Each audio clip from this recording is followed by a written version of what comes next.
Olá, pessoal. Bom, vamos dar sequência a mais uma aula sobre o metabolismo dos carboidratos. Na verdade, essa aula vai ser uma complementação do que a gente começou a ver na aula passada, em relação à glicólise e à gliconeogênese. Então, agora a gente vai falar sobre glicogênio, né, o metabolismo do glicogênio. Então, vão ser as vias que a gente chama de glicogenólise, que é a quebra do glicogênio, e a glicogênese, que seria a síntese do glicogênio. Então, vamos falar um pouquinho sobre essas duas vias. Claro que tem uma relação direta, né, com a glicólise, com a gliconeogênese, em função dos sinais que vão estar sendo dados pela célula. Então, vamos entender um pouquinho sobre a molécula. Então, revendo, porque na verdade a gente já teve uma aula falando sobre a parte de estrutura, o glicogênio é um polímero de glicose, tá? Então a celulose, também como o amido, então ele é considerado um homopolissacarídeo, como está aqui, né? Porque ele é formado apenas por unidades, né? Por monossacarídeos de glicose, unidos por ligações alfa-1,4 e alfa-1,6. Alfa-1,6 nas ramificações. Então, ele é mais ramificado, inclusive, do que a amilopectina, presente no amido, e isso confere várias pontas redutoras para a estrutura do glicogênio. Ele é uma reserva energética em células animais, então está presente somente em células animais, e é bastante interessante para a gente mobilizar para a manutenção da glicemia e para a contração dos músculos. A gente vai falar mais adiante. A vantagem, né, da gente, biológica, né, de se armazenar a glicose como um polímero, a gente também já comentou na aula sobre carboidratos, mas basicamente seria para manter essa osmolaridade baixa. Por quê? Porque se a gente mantivesse a glicose sem ser na forma de polímero dentro da célula, para a captação dessa glicose seria muito difícil. Por quê? Porque aí, do lado de fora, teria uma quantidade menor de glicose em relação a dentro. Então, o transporte de glicose seria contra um gradiente de concentração. Então, dessa forma, a gente consegue transportar a glicose de fora, mais concentrado, para o espaço interno da célula, menos concentrado. Vamos falar agora sobre a localização, pensando, né, em nós, humanos, né? Principalmente, o glicogênio vai estar localizado no fígado, então constitui até 7% do peso úmido, né, desse órgão, e em relação aos músculos, 0,7%. Bom, esses valores estão aí nos livros, né? Mas eu gosto sempre de ressaltar que é um valor relativo. Por quê? O principal órgão realmente de armazenamento da glicose é o fígado. Mas, se a gente pensar que a quantidade, né, de músculos é maior, a gente vai ter em números absolutos mais glicogênio no músculo. Números absolutos. Relativos, não. A gente vê que é 10 vezes menos, né, em relação ao que eu tenho de músculo, eu tenho de glicogênio. Por quê? Porque o fígado ele é o órgão responsável pela manutenção dessa glicemia, que seria a quantidade de glicose que vai ficar circulando no sangue para a manutenção de alguns órgãos, como, por exemplo, o cérebro, que vai se alimentar, vamos dizer assim, vai obter a sua energia somente a partir de glicose. Então, ele consome uma quantidade muito grande de glicose. E o glicogênio, então, ele vai estar principalmente no fígado e músculo. Ele é altamente ramificado, uma ramificação a cada 8 a 12 unidades, e isso é bom para esse tipo de estrutura. E ali nos grânulos de glicogênio vão estar também as enzimas responsáveis tanto pela síntese quanto pela degradação, tá? E aí o polissacarídeo, né, como eu coloquei aqui, vai se reduzir ao monossacarídeo livre, que no caso seria a glicose. Então, revendo a estrutura. Então, aqui coloquei a estrutura da glicose, né, mostrando aqui os carbonos, né, uma hexose, 1, 2, 3, 4, 5, 6 carbonos do lado de fora. Então, a ligação entre o carbono 1 de uma glicose com o carbono 4 de outra glicose, ou, eventualmente, com carbono 6 de outra glicose. Então, aqui as extremidades não redutoras e as redutoras, que são do carbono 1, que seria o carbono anomérico, como a gente viu lá na aula de carboidratos. Aqui a ligação alfa-6 são os pontos de ramificação. Tá? Aqui uma forma mais, uma estrutura simplificada, mostrando os pontos de ramificação, extremidades redutoras e não redutoras, e aqui os grânulos de glicogênio, grânulos citoplasmáticos, né? Onde a gente vai ter a maioria das enzimas para síntese e para degradação do glicogênio. Então, como eu comentei, eles vão ser estocados principalmente no fígado, que vai servir para a manutenção da glicemia, e no músculo, que vai usar esse glicogênio no momento em que houver uma contração muscular intensa. De forma anaeróbica, eu vou formar o quê? Vou formar o lactato. E é interessante porque, de forma anaeróbica, a gente só vai obter energia a partir de carboidratos, a partir da glicose. Os lipídios, os aminoácidos só vão ser degradados em aerobiose. A gente só consegue obter energia sem oxigênio a partir do carboidrato. Então, por isso que é importante essa via, em termos de evolução, porque mesmo numa situação em que a gente não tenha oxigênio suficiente lá no músculo, a gente já está conseguindo fazer a contração muscular, que é dependente do ATP.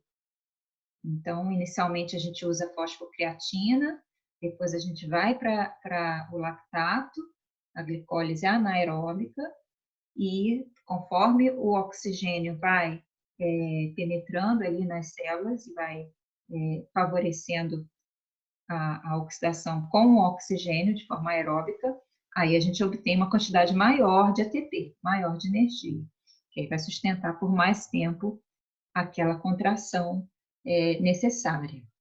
Tá? Bom, a gente não sabe o que limita essa produção do glicogênio. Não existe um ponto que eu falo assim, não, agora parou, né? Não tem mais como aumentar o glicogênio, não existe um limite, né, digamos assim, para a gente produzir o glicogênio.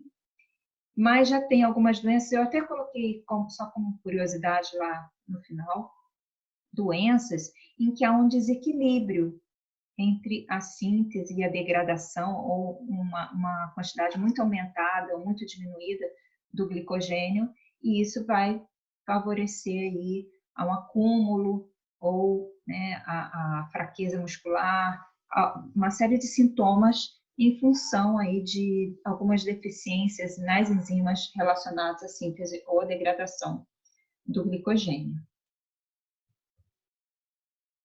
Esse gráfico é aquele que eu comentei com vocês na aula passada. Para falar a verdade, eu até tinha esquecido que tinha ele aqui. Que tem lá no livro da Marzocco e Torres, lá na página 300, que eu comentei lá quando eu falei da gliconeogênese. Então, essa é uma outra versão, não é desse livro, mas é o mesmo gráfico, mostrando o uso da glicose, né, a origem da glicose utilizada ao longo do tempo. Então, aqui em horas, né, e dias, e a quantidade de glicose. Então, inicialmente, a gente obtém glicose da dieta, que é esporádica, né? Pode haver períodos de jejum, a gente não come o tempo inteiro. A gente até pode comer muito, né? Muitas vezes ao dia, mas normalmente a gente faz algumas pausas entre uma refeição e outra. É o mais comum, né? E entre essas refeições, é um jejum, é fisiológico, a gente vai continuar tendo que manter a glicemia e também tendo que fazer as atividades musculares normais do funcionamento do organismo. Então, até mais ou menos umas 4 horas, é essa glicose exógena que vai manter, né, a quantidade de glicose circulante. Depois, a partir próximo aqui das 4 horas, a gente começa a degradar o glicogênio. Então, veja, aqui vamos colocar aqui as etapas. Ele dividiu até em mais etapas, 1, 2, 3, 4 e 5. Origem da glicose do sangue, então a exógena. A partir daqui, né, que seria em torno de 4 horas, a gente tem o glicogênio, a gliconeogênese funciona, mas em menor extensão. Como eu falei na aula passada, a gliconeogênese é um processo normal. A gente está degradando proteína, está fazendo a gliconeogênese, mas ela vai ter mais importância num jejum mais prolongado. Então, aí por isso que ela vai aqui para cima, né? A gliconeogênese hepática, e aí o glicogênio já tem menos importância, a partir aí de umas 16 horas até mais ou menos um dia, a gente já depleta, acaba com todo o glicogênio que a gente tem em estoque. Então, por isso que a gente tem que estar sempre repondo esse glicogênio. Aqui nessa etapa 4, aí a gliconeogênese prevalece mesmo, né, hepática, e aqui a gente já considera um jejum prolongado, porque até aqui a gente pode até dizer que é um jejum, digamos assim, fisiológico, um jejum curto, né, e aqui seria o prolongado. Apesar de que a definição que está lá nos livros, né, que seria um jejum curto até 12 horas. Depois disso, a gente já consideraria um jejum prolongado, né? 12, 18 horas seria um jejum prolongado.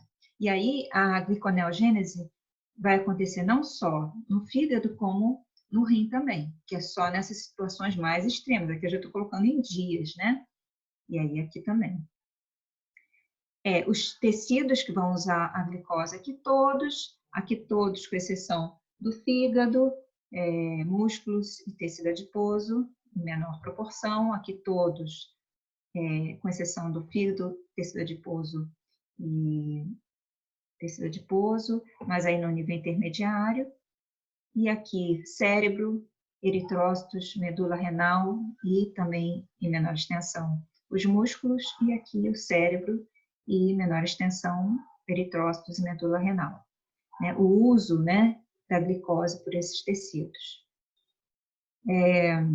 A maior parte da glicose vai vir dessa glicose exógena. O maior combustível para o cérebro vem da glicose proveniente da quebra do glicogênio, aqui também, né, proveniente da gliconeogênese, e o maior combustível para o cérebro, né, seria a glicose. E aqui, além da glicose, que obviamente é o combustível mais importante para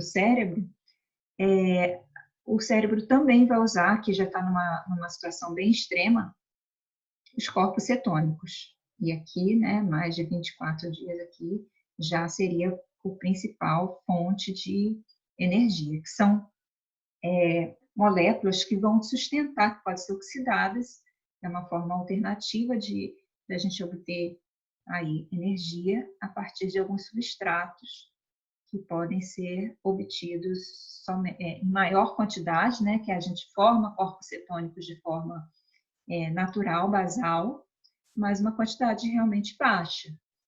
Numa situação em que eu tenho um jejum muito prolongado, aí a gente vai começar a utilizar as nossas proteínas, né, estruturais, e vai usar os corpos cetônicos também para obtenção de energia. Então, só para a gente olhar novamente, né, na aula passada a gente deu mais ênfase aqui à gliconeogênese, e hoje a gente vai falar do glicogênio. Aqui também a gente já comentou, também só para rever, a glicose pode sintetizar o glicogênio, né? Então, processo chamado de glicogênese, e quando a gente quebra, o inverso seria a glicogenólise. E o que a gente viu na aula passada, a glicose no piruvato, chama-se glicólise, né? E o inverso é a gliconeogênese. E a via das pentoses fosfato, uma via alternativa para a obtenção também de moléculas de 5 carbonos e também alguns intermediários redutores, como NADPH, que vão ser usados aí ao longo do metabolismo. Vamos começar primeiro falando da síntese, né, ou a glicogênese. Então, vou colocar aqui um resumo da síntese, da degradação, e depois a gente entra e começa a falar da síntese. Bom, no fígado e no músculo. Bom, o fígado, após uma refeição, em torno de 2/3 dessa glicose, proveniente da refeição, vai ser polimerizada. Então, a gente vai aproveitar quase toda essa glicose para estocá-la no fígado. E no músculo, 1/3 da reserva muscular. E na degradação, o fígado vai utilizar para controlar a glicemia, basicamente, entre as refeições, no jejum noturno, e no músculo esquelético, quando a demanda energética ultrapassa o aporte de oxigênio. A gente vai fazer a glicólise anaeróbica, tá? Só a glicose pode ser usada em situações de anaerobiose, é o que eu comentei antes, né? Aminoácidos, lipídios, a gente vai oxidar, mas nesse caso somente com a presença de oxigênio. Então, a gente vai utilizar de forma anaeróbica somente os carboidratos, que vão ser convertidos, nesse caso, a lactato lá no músculo. Então, vamos lá. Síntese do glicogênio ou glicogênese. Realizada por via diferente da degradação, então são vias opostas que vão ter enzimas diferentes, vão estar sinalizadas, obviamente, quando eu tiver estímulos opostos, vamos dizer assim, né? Para sintetizar, normalmente a gente necessita do que a gente chama de primer, que seria o quê? Um fragmento de glicogênio remanescente da quebra. Então, quando a gente está quebrando, muitas vezes a gente não quebra totalmente, não acaba o nosso glicogênio, muitas vezes. Então, aquilo que sobrou, a gente chama de primer, vai servir para a gente continuar, para a enzima da síntese continuar a crescer a cadeia do glicogênio. Quando, eventualmente, eu depletei totalmente 100% do meu glicogênio, aí eu vou precisar de uma proteína para iniciar a síntese, que é chamada de glicogenina. Então, essa proteína, ela vai funcionar quando não tiver o primer, tá? Inicia a síntese por resíduos de tirosina dessa proteína. E aí, ela vai inserir aproximadamente 6 a 7 resíduos de glicose para crescer a cadeia do glicogênio. Depois que tivesse 6, 7 resíduos, aí essa glicogenina se desliga, enquanto a glicogênio sintase, que é a enzima responsável pela síntese do glicogênio, começa a atuar. Aí vai começar a crescer a cadeia, vai começar a colocar mais glicose e a cadeia do glicogênio vai crescendo. Bom, então a gente vai adicionando resíduos de glicose, mas a gente não consegue simplesmente pegar uma glicose e somar, né, reagir com outra glicose e aí formar duas glicoses unidas por ligação glicosídica. A gente precisa ativar essa glicose. Então, inclusive, a gente também já comentou sobre essa molécula, que é a UDP-glicose, que é uma molécula de glicose ligada ao nucleotídeo, uridina de fosfato. Então, a UDP-glicose é o que a gente chama de glicose ativada. Então, para sintetizar, a gente precisa ter a glicose ativada. Ela é ativada para um ataque nucleofílico e aí a gente conseguir ir introduzindo novas moléculas aí de glicose. Ela vai marcar essa glicose livre, né, separando das outras. E aí depois a gente vai romper duas ligações de fosfato, eu vou mostrar em sequência, tá? E o alongamento vai ser pela glicogênio sintase. Então, aqui mostrando a estrutura, a glicose e a uridina de fosfato, os dois fosfatos aqui, tá? A uracila é a base, né? E a uridina de fosfato ligada à glicose. Então, aqui nesse esquema mostrando, né? A glicose, ela vai sofrer ação da glicoquinase, então ela vai receber um fosfato, gastou um ATP, síntese sempre vai gastar energia, né? Então tem que ter ATP sendo gasto. Então aqui todas as reações para ativar a glicose, é o primeiro passo. Então a glicoquinase, lembra, quinases são enzimas que vão transferir grupo fosfato, nesse caso a partir do ATP. Então glicose 6-fosfato. A glicose 6-fosfato vai sofrer a ação de uma mutase. Olha, esse fosfato vai só mudar de lugar. Ele estava no carbono 6, vai para o carbono 1. Então, fosfoglicomutase, glicose 1-fosfato. E agora sim, a enzima que vai ativar a glicose, que é a glicose 1-fosfato uridiltransferase, é uma transferase. Ó. Então, vai quebrar o UTP. Só que esse UTP, eu vou quebrar 2 ligações de hidrogênio, por isso que está saindo pirofosfato. Tá? Então, não é um fosfato só que está sendo transferido. Um dos fosfatos é o da própria glicose e o outro vem do UTP. Então, saem 2 fosfatos como pirofosfato e um deles fica na molécula. Aí eu transformo em UDP-glicose, que é a glicose ativada. Aí, essa glicose ativada é que vai sofrer a ação dessa enzima, que é a glicogênio sintetase. E aí vai, a partir de um primer, aqui eu coloquei, né, o glicogênio seria a glicose N vezes, a gente vai retirando o DP e aí vai adicionando mais a glicose. Então, glicose N mais 1, tá? Aqui mostrando a ativação novamente, só para a gente entender de onde vieram os fosfatos. Então, a gente tem a glicose 1-fosfato, como eu mostrei aqui, olha. Glicose 1-fosfato indo para a UDP-glicose. 1-fosfato. Aqui a UTP, né? O UTP. Então, aqui a gente vai quebrar essa ligação, por isso que sai aqui, ó, pirofosfato, e vai unir o, digamos assim, monofosfato, né? De uridina a glicose. E aí eu formo UDP-glicose, tá? Por ação dessa enzima, que é uma transferase. Aí a UDP-glicose mais o glicogênio, o primer, vai sofrer a ação da glicogênio sintase e aí vai aumentando a cadeia. Glicogênio N mais 1. O que acontece com o pirofosfato?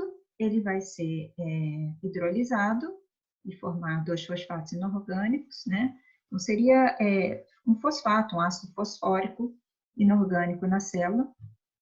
E o UDP, que sobrou também da reação, vai reagir com um ATP. Então, aqui o ATP vai doar um fosfato para o UDP, então vai ficar trifosfato, e aqui fica difosfato. Então, veja, eu gastei um ATP aqui, olha, na anterior, eu gastei um ATP aqui e outro aqui. Então, para uma glicose que eu estou inserindo, né, no glicogênio, eu vou gastar 2 ATPs. Porque esse UTP aqui, na verdade, está repondo esse daqui, que foi gasto também. Então, esse aqui não conta, né? Então, aqui o resumo da síntese seria a glicose, mais 2 ATPs, e o glicogênio, com N resíduos, e a água. O glicogênio aumenta de uma unidade, né? Mais um resíduo de glicose na sua estrutura, ATP, ADP e 2 fosfatos inorgânicos. Bom, isso a gente vai estar inserindo a glicose na estrutura alfa-4, tá? Na ligação alfa-4. Então, a gente vai precisar, posteriormente, fazer as ramificações. Então, existe uma enzima ramificadora, chamada de glicosil 4,6 transferase. É uma transferase, ela vai transferir grupamentos, na verdade 5 a 8 resíduos de glicose, para a cadeia adjacente, formando álfon 6. Então, quebra uma ligação álfon 4 e forma uma ligação álfon 6. Tá? Então, eu tenho as ligações, digamos assim, lineares das glicoses. Vou quebrar uma ligação álfon 4 com mais ou menos 5 a 8 resíduos e pego e ligo num carbono 6. E aí forma a ligação álfon 6. Isso é a ação dessa transferase. Então, vai aumentar essas terminações não redutoras. Aumenta os sítios reativos depois para nós podermos quebrar o glicogênio posteriormente. Então, aqui, ó, a enzima ramificadora quebra aqui na álfon 4 e transfere para álfon 6. Então, formou aqui uma ligação álfon 6. Então, aqui tem 3, 4, 5, 6, 7 resíduos de glicose.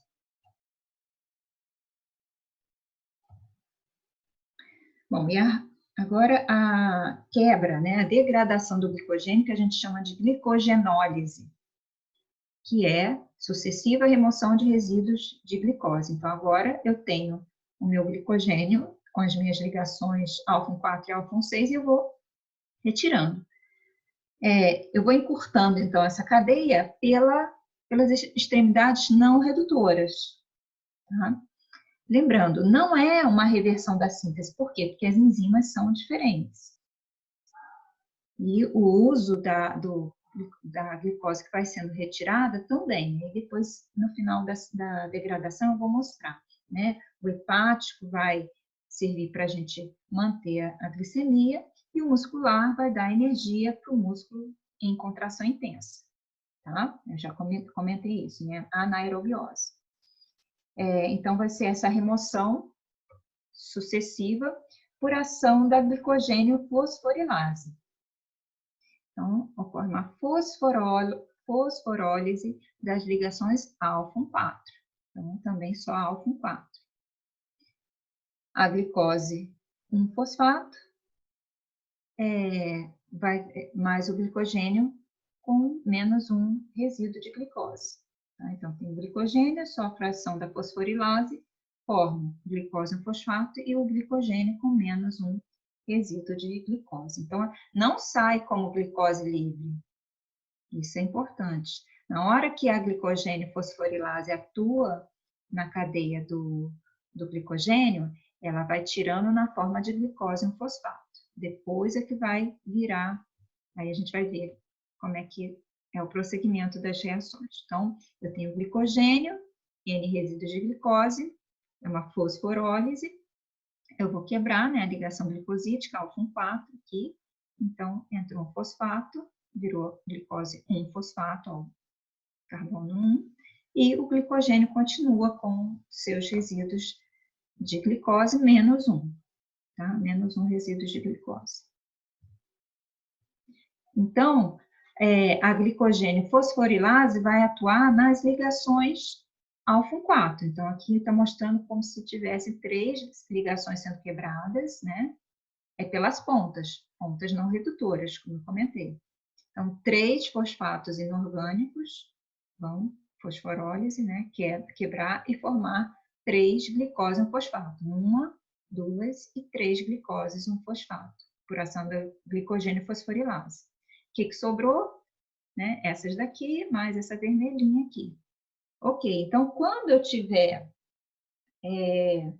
essas, mais ou menos, 4 unidades, né, de glicose, aí vai entrar a enzima desramificadora. Então, assim como eu tenho a enzima ramificadora, eu tenho a enzima desramificadora. Tá? Até ficar esses 4 resíduos, a glicogênio fosforilase atua. Aí, quando eu tiver 4 resíduos ligados na ramificação, a gente chama isso de destrina limite, né? Aqui no caso, né? destino ao limite, aí começa a agir a enzima desramificadora. É uma transferase, então essa transferase, o que ela vai fazer? É a glicosil 4,4 transferase. Transfere 3 unidades dessas 4 para a cadeia adjacente, então, como está mostrando aqui, ó, essas 3 unidades vão para a ponta não redutora. Sobrou a vermelhinha, uma glicose aqui. Aí vai ser a ação de uma glicosidase. É amilo 1,6-glicosidase. Então, vai sofrer uma hidrólise e aí sim sai a glicose livre. Então, quando a gente degrada, a gente consegue sim retirar a glicose livre. A maior parte vai sair na forma de glicose 1-fosfato, mas a glicose que está na ramificação, na ligação alfa-1,6, sai sim na forma livre. E aí eu transferi aqui para essa ponta não redutora, a fosforilase pode continuar atuando aqui, até novamente encontrar uma ramificação com 4 unidades, 4 resíduos, aí a transferase e a glicosidase vão atuar novamente. Então, aqui a enzima desramificadora seria a glicosil 4,4 transferase, transfere 3 resíduos para a cadeia adjacente, e a amilo 1,6-glicosidase, que remove esse resíduo da ramificação, e aí vai sair como glicose livre. Bom, saiu a glicose 1-fosfato. O que vai acontecer agora? Então, a glicose 1-fosfato vai sofrer a ação da fosfoglicomutase, vai mudar esse fosfato de lugar, é uma mutase, então é um isômero que vai formar, vai para o carbono 6, então glicose 6-fosfato. No fígado, o que vai acontecer? Aí, nesse caso, vão ter 2 destinos diferentes, depende se estiver no fígado ou no músculo. No fígado, a glicose 6-fosfato vai sofrer a ação de uma fosfatase, que vai retirar esse fosfato da molécula, e aí eu obtenho a glicose livre. Por que isso? Porque o fígado, como eu já expliquei, ele é um órgão que vai ser responsável por manter a glicemia. Então, a glicose tem que sair da célula, tem que ir para o sangue. Então, se ela estiver na forma de glicose 6-fosfato, ela vai estar com carga e não vai estar disponível para sair pelos transportadores. Já a glicose livre, sim. Então, ela vai ser liberada no sangue e aí ela pode abastecer, por exemplo, o cérebro, né? E outros órgãos que precisam manter a sua quantidade de glicose em níveis adequados para o funcionamento, para a obtenção de energia. E o músculo? O músculo, a glicose 6-fosfato se mantém e é um intermediário da glicólise. Então, segue na glicólise, nas reações da glicólise até piruvato e posteriormente até lactato para obtenção de energia na forma anaeróbica.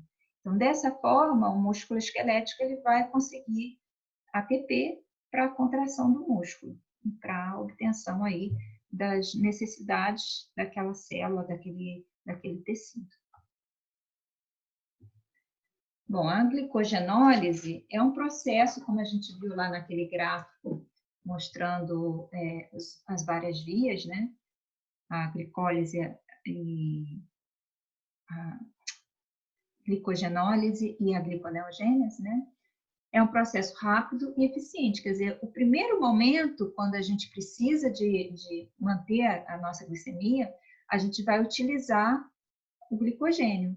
A gente consegue mobilizar ele de forma rápida. Tá?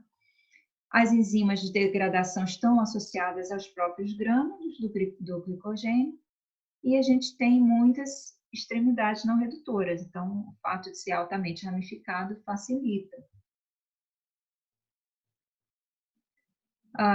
Quando a gente tem uma demanda energética alta, mais de 50% são degradados em segundos, e essa degradação não é completa. Então, a gente sempre vai manter o núcleo para a ressíntese. Como eu comentei, se por acaso essa degradação, um jejum muito extremo, né, por exemplo, for completa, aí é necessário iniciar a partir de uma proteína chamada de glicogenina. senão esse primer vai ser utilizado para o início da síntese e o aumento, né, do polímero. Então, como que seria o processo todo por ação da glicogênio fosforilase? Então, o glicogênio com N mais um glicose, né, glicoses polimerizadas, vai sofrer a ação da glicogênio fosforilase, formando glicose no fosfato. E o glicogênio fica com menos uma unidade de glicose. Essa glicose no fosfato se transforma em glicose 6-fosfato, né, ela é isomerizada, e se estiver no músculo, vai seguir na glicólise, gerando ATP. Se estiver no fígado, vai ser desfosforilada por ação de uma fosfatase e vai virar glicose livre, que vai para a circulação sanguínea para a manutenção da glicemia. Aqui mostrando as duas vias, então aqui a degradação, a glicose em fosfato, ação da glicogênio fosforilase, saindo o glicogênio com menos uma unidade. A 1-fosfato ainda a 6-fosfato, por ação da fosfoglicomutase. E aqui no caso, se for, né, no fígado, se fosse no músculo, seria aqui, né, seguindo direto na glicólise, indo a glicose livre, tá? E para a ressíntese, essa glicose ela tem que ser inicialmente ativada, então, ela primeiro vai se transformar em glicose 6-fosfato, vai ser isomerizada em glicose 1-fosfato, que vai sofrer ação de uma transferase e vai receber um nucleotídeo, que é o UDP, e aí vai se transformar em UDP-glicose, que é a glicose ativada. E aí sim vai sofrer ação da glicogênio sintase. Então, as duas enzimas principais são essas, né, a glicogênio fosforilase e a glicogênio sintase, que vão estar ativadas em momentos diferentes aí da via. Como que a gente regula? Então, é uma via que pode ter uma regulação tanto alostérica quanto hormonal. A síntese e a degradação vão ocorrer,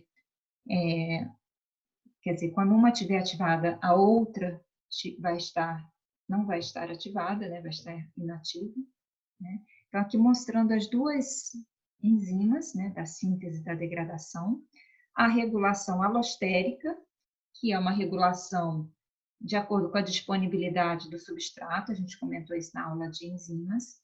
Então, basicamente, o que vai regular? Tenho muita energia ou tenho pouca energia? Tenho muito ATP, tenho pouco ATP. A glicose 6-fosfato, como um substrato importante que vai atuar nessas enzimas, né? Ou ativando, ou, no caso da glicogenólise, inativando, né? Então, a gente vê que são regulações opostas, tá? E aqui, no caso, a regulação hormonal, que vai gerar uma modificação covalente das enzimas. O glucagon, a insulina, a adrenalina. Então, vamos pensar no glucagon ou na adrenalina, né? São dois hormônios que vão estar sinalizando para a quebra. E eles vão fosforilar as enzimas.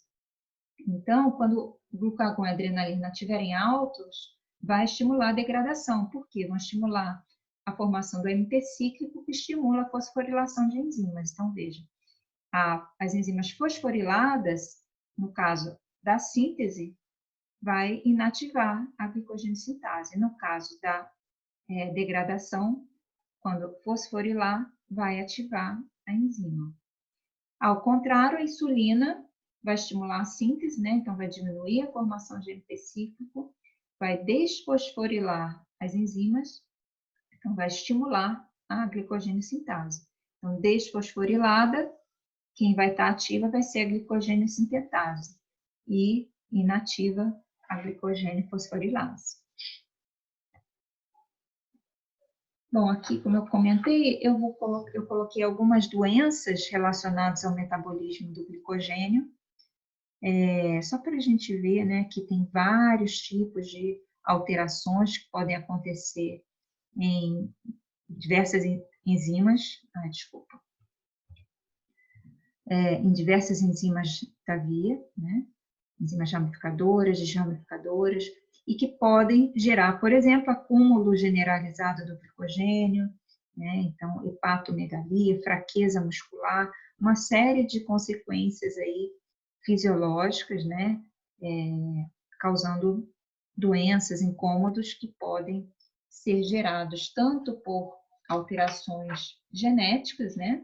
Hereditárias, e causando alguma deficiência nessas enzimas, né? Ou a expressão incorreta, né? Ou mesmo a não expressão de algumas enzimas, tá? E aí acúmulo, né, de quantidades muito grandes em alguns tecidos específicos, gerando uma série de problemas, tá bom? Bom, essa é uma aula bem curtinha sobre metabolismo do glicogênio. A gente encerra aqui o que a gente tinha programado sobre o metabolismo de carboidratos. Vocês têm o estudo dirigido, e aí qualquer dúvida a gente vai conversando, tá bom? Até a próxima aula.